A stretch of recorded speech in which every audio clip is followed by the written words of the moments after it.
When I ventured into a town I seldom visited for shopping, I stumbled upon a disconcerting sight. My husband and mother walking arm in arm, sharing intimate kisses without a hint of concern for onlookers. Overwhelmed with shock, I confronted them, only to find them unapologetic, even justifying their actions. Swiftly, I divulged the shocking revelation to my father and opted for a divorce.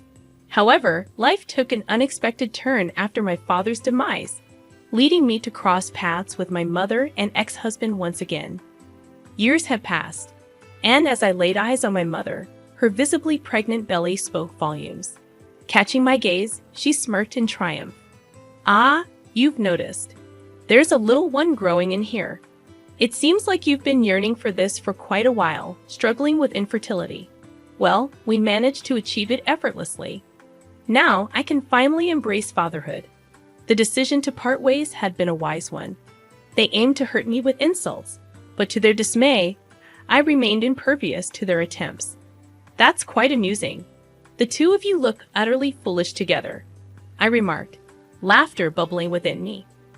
My name is Emily, a 24-year-old office worker, born to young parents entangled in a whirlwind romance. My parents, Linda and Ken, married hastily due to my arrival during their high school years. Initially, their union appeared promising, with my father actively involved in my early years.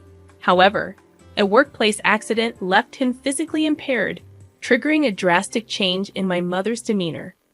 As my father struggled with rehabilitation, my mother's indifference and disdain for him became evident. She spewed insults and mockery, creating a strained environment. Despite financial challenges, my father's perseverance allowed him to walk again, but my mother's coldness persisted.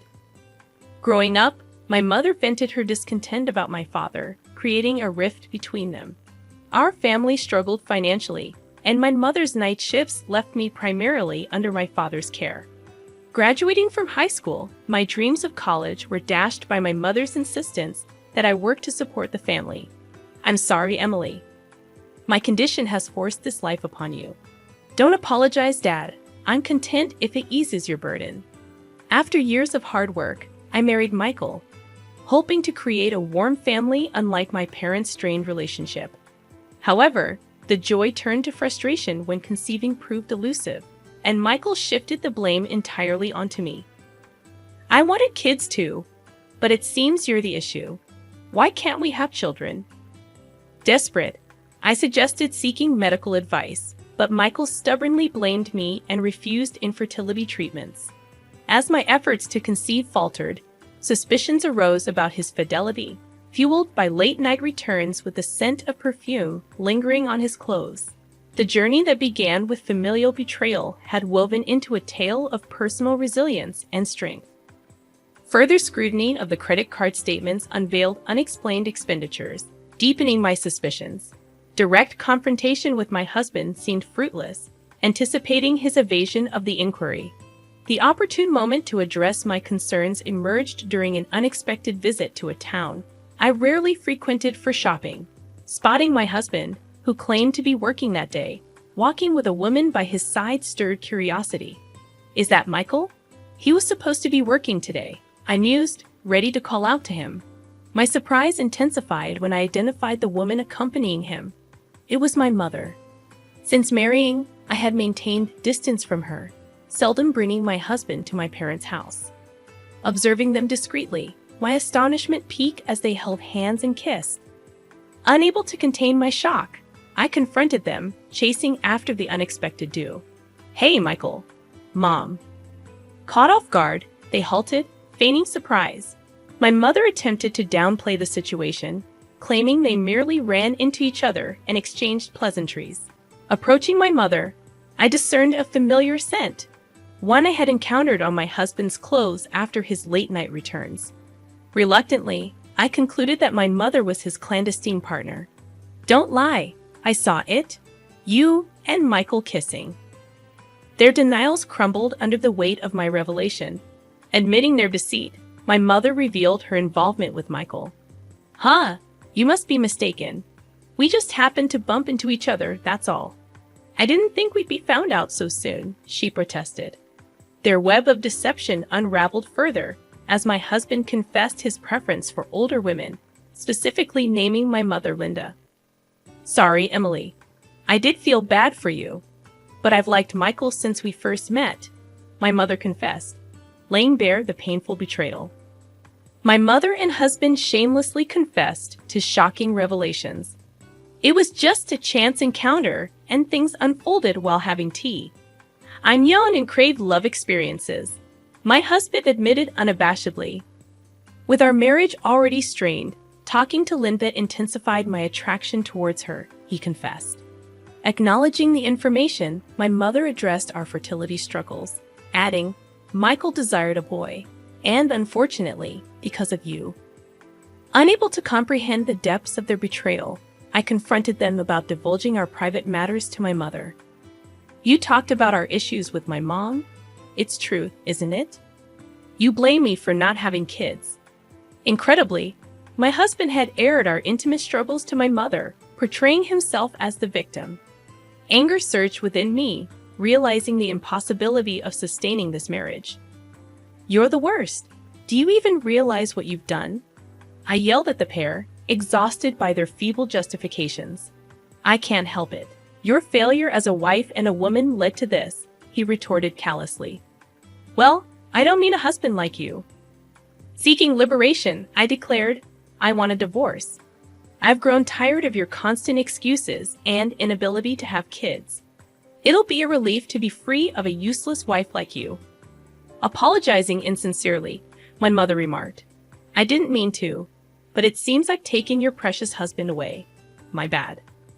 Unmoved by her false remorse, I issued a warning. If I disclose this affair to Dad, your divorce is imminent. Brace yourself.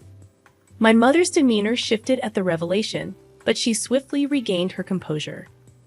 Well, there's no concrete evidence of our affair. Your divorce with Michael is your business. I'll divorce when I feel like it. Let's go, she declared, prompting Michael to hastily abandon me. Despite their evident infidelity, my mother displayed no urgency in divorcing my father. In stark contrast, I promptly headed to my parents' house and disclosed everything to my father. So that's what's been happening, huh?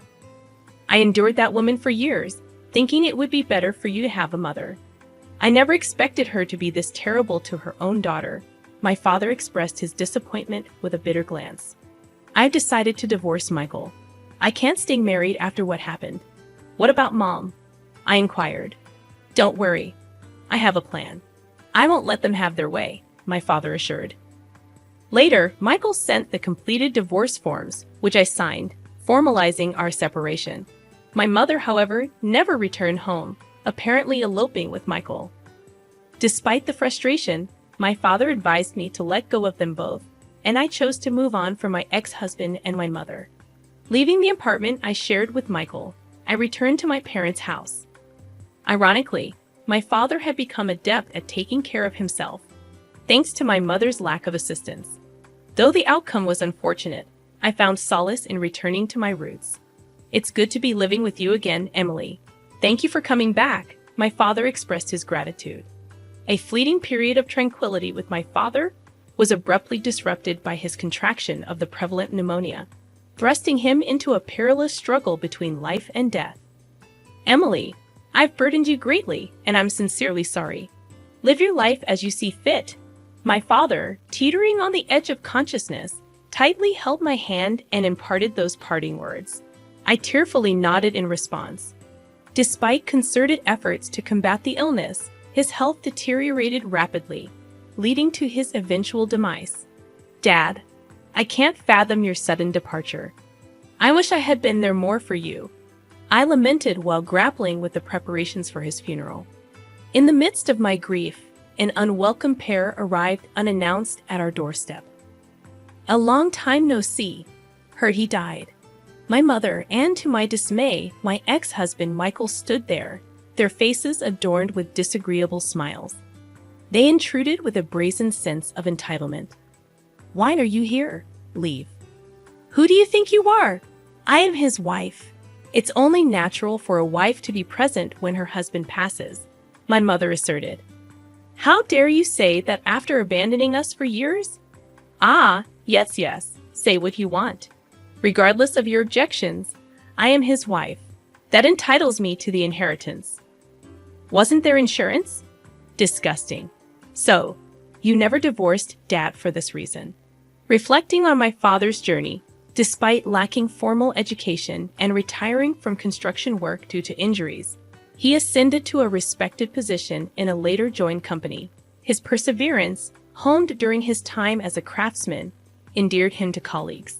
My mother's decision to abstain from divorce now seemed strategic, securing a share of his hard-earned legacy.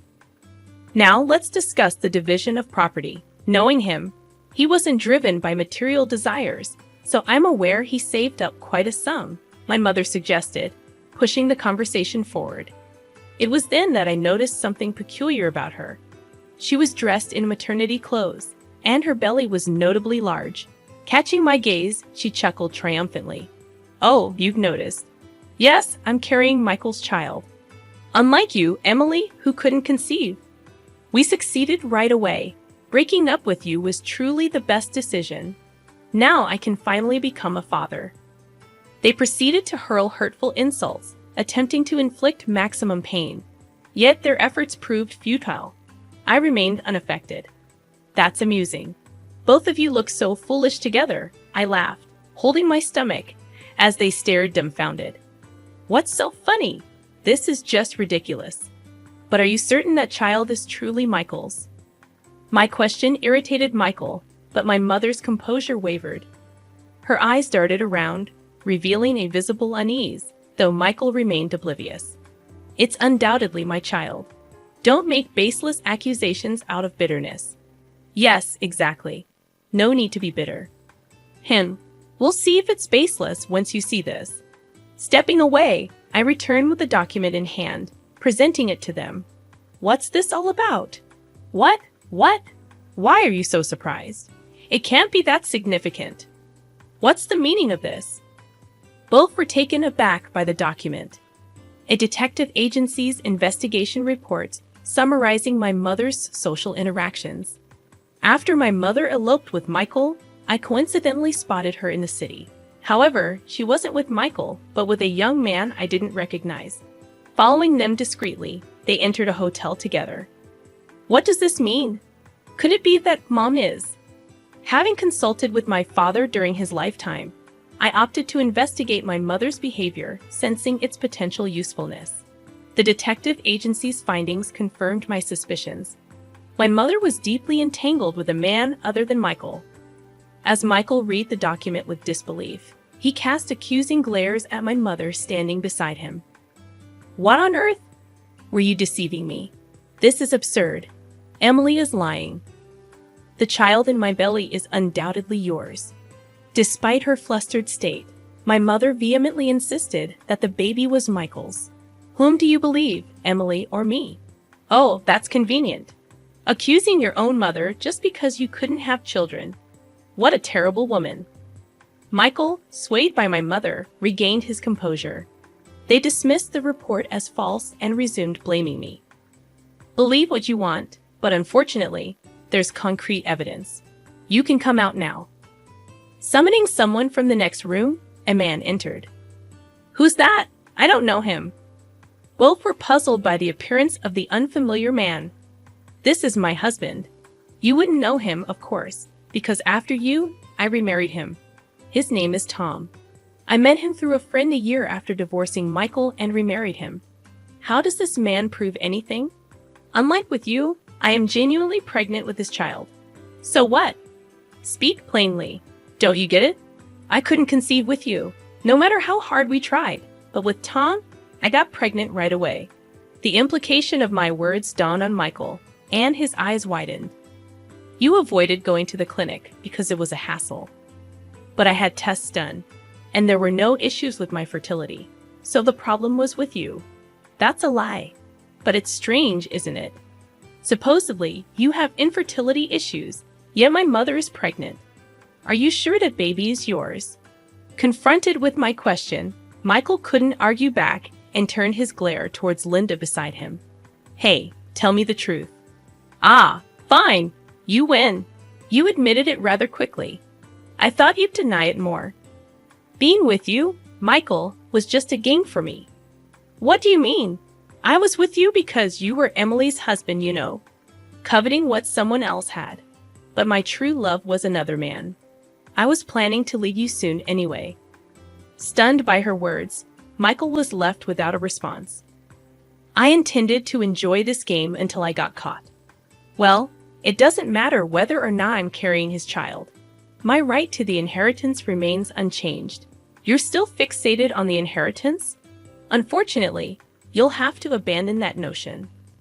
What? How many times do I have to say it? I never divorced your father, so I have a right to the inheritance. That's what I've been trying to tell you. There's no such right because you and Dad were divorced long ago. That can't be.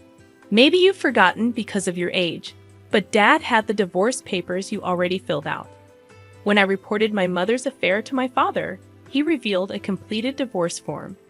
Apparently, he had kept it without filing it because of me. But before he passed away, he used that form to divorce my mother. So, Linda, you won't get a single penny of Dad's estate. Do you understand now? That can't be. At my words, my mother, who had been smug until then, turned pale. Michael continued glaring at her. I'm going home.